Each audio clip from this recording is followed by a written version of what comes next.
cette 9e édition du jour de prière, le Seigneur par sa grâce nous a mis à cœur de traiter un thème particulier avec la montagne de la maison de l'Éternel sera fondée sur le sommet des montagnes. Alléluia. Et nous avons c'est tiré de Michée 4, verset 1. Alléluia. Et ce soir, puisque c'est l'introduction, il est important que nous comprenions ensemble ce que effectivement c'est donc nous allons aller directement dans le livre de Michée, chapitre 4. Michée, chapitre 4, verset 1. La Bible dit ceci.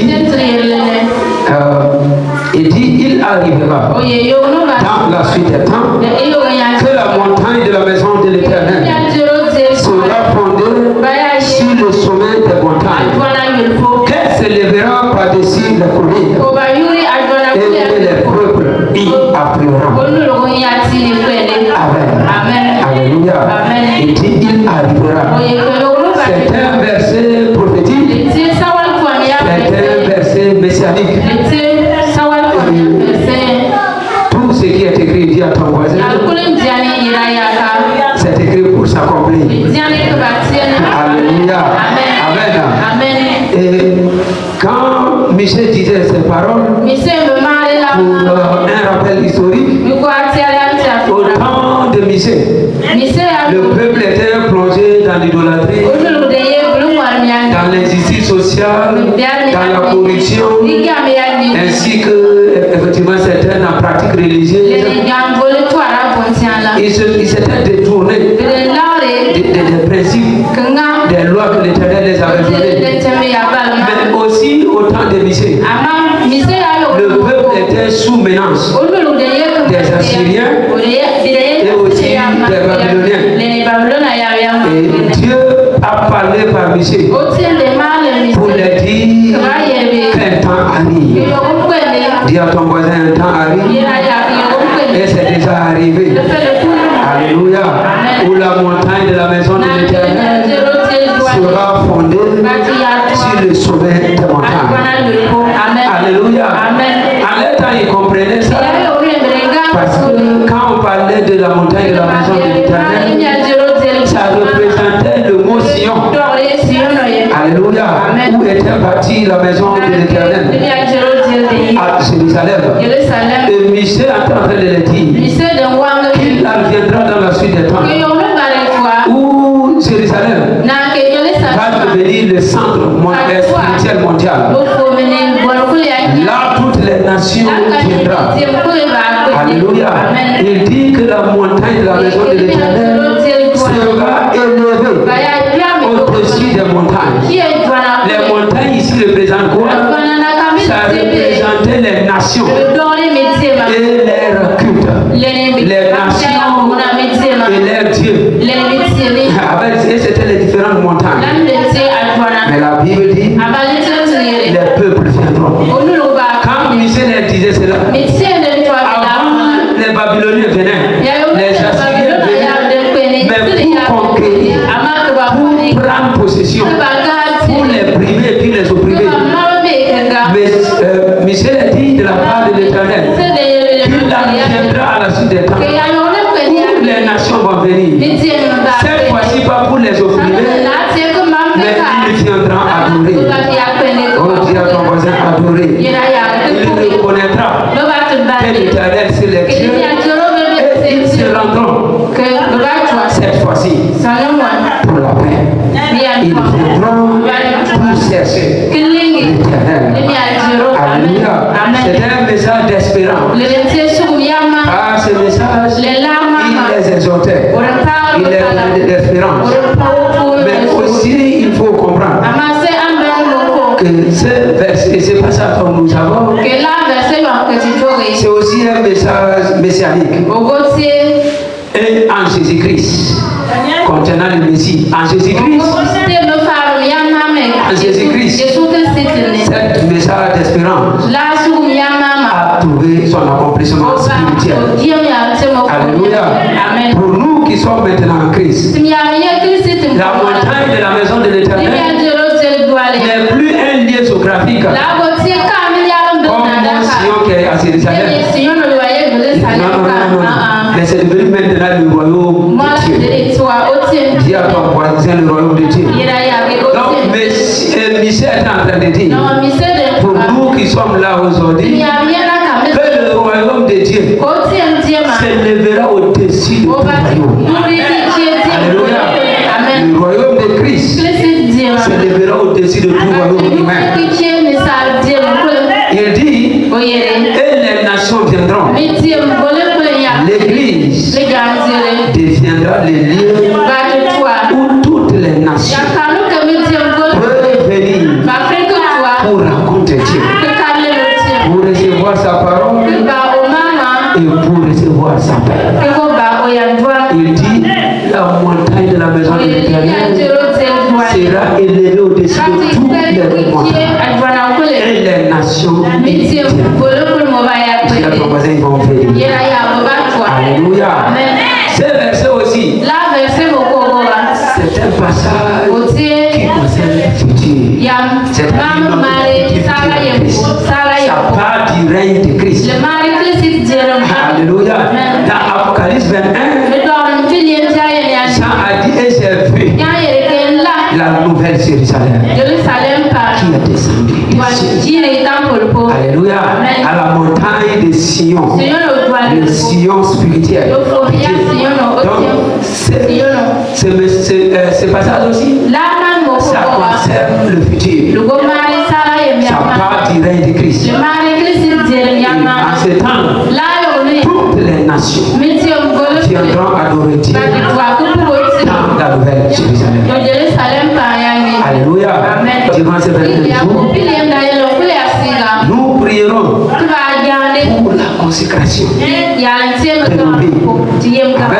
Amen. Que nos vies soient le centre de la présence de Dieu. Amen. Pourquoi la Bible dit, ne savez-vous pas que votre corps est le temple du Saint-Esprit? Alléluia. Amen. Et que l'Esprit de Dieu habite en vous. Donc quand on parle de la montagne de la maison de Dieu, on parle de toi et de moi. Il dit les nations verront et toi, ils vont faire quoi? Ils vont brûler. Ta vie doit devenir le centre de la présence de Dieu. Alléluia. Tes voisins doivent voir. Ta communauté doit voir. Ta nation doit voir la personne de Christ au travers de toi. Alléluia. Dieu veut que chacun de nous devienne la preuve vivante qu'il est ressuscité. Que Christ est ressuscité. Nous devrons devenir transporteurs de la grâce de Dieu. Nous devrons devenir des transporteurs ambulants de la présence de Dieu. Partout où Dieu nous établit, les voisins, les nations, les peuples doivent accourir pour faire quoi? Pour expérimenter Dieu. Voilà pourquoi pendant ces jours, tu dois te préparer. Tu dois prier pour entendre Dieu. Élargir ta capacité. La montagne de la maison de Dieu sera fondée au-dessus. Et quand les nations verront, quand les peuples verront, ils affirmeront. Verset 2. Il dit des nations s'y rendront en foule. Des nations s'y rendront en foule et diront, venez et montons à la montagne de l'Éternel, à la maison du Dieu des accords, afin qu'il nous enseigne ses voies et que nous marchons dans ses sentiers. Car de Sion sortira la loi et de Jérusalem la parole de l'Éternel. Alléluia. Il sera suivi d'un grand nombre de peuples, l'arbitre des nations puissantes, lointaines.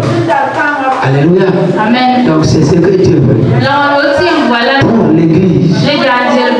Toi, nous sommes venus à l'église pour rechercher Dieu. Et c'est pour ça il faut que nous nous lèvons. Il faut que nous soyons fondés. On va parler de, vous connaissez fondé? C'est-à-dire établi. Parce qu'il y a des chrétiens qui ne sont pas fondés. Ils ne sont pas fondés. Ils ne sont pas établis. Et plus tu n'as pas de racines profondes. Quand le vent et les tempêtes viennent, ça te soulève. Dieu n'a jamais promis à quelqu'un qu'il n'y aura pas de tempête. Il n'a jamais promis à un serviteur qu'il n'y aura pas de ce qu'il nous a promis. En toutes ces choses, nous sommes plus que Christ qui nous porte. Il dit la montagne de la maison de l'Éternel sera fondée. Fondée, dis à ton voisin fondée. C'est le temps maintenant que tu sois fondé. Vous voyez quand il pleut comme ça, même les herbes poussent. Parce qu'il y a l'eau qui est. Mais quand il y aura des temps de sécheresse, alors la profondeur des racines feront la différence. Ceux qui sont fondés, ceux qui ont une certaine profondeur, ils iront jusqu'au nappe. Et ils vont faire quoi? Ils vont aspirer l'eau. En ce temps, ceux qui ont des racines superficielles seront en train de décesser. Donc tu dois être fondé. Tu dois avoir des racines, une profondeur spirituelle.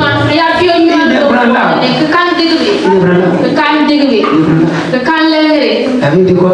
Ils vous feront la guerre. Elle dit va vous vaincre? Non, ils ne vous vaincront pas. Parce que vous êtes enracinés. Christ en nous. Espérance de la gloire. C'est lui qui est en nous. Plus grand que c'est lui.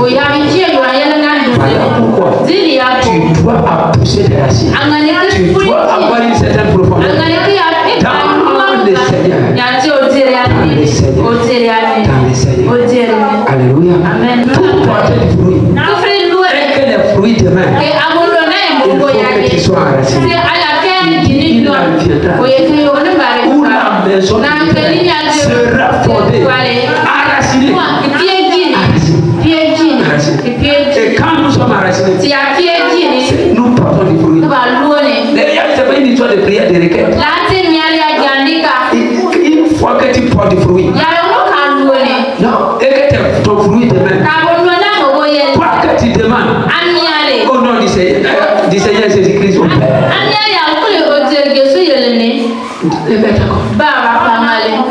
Donc, être fondé,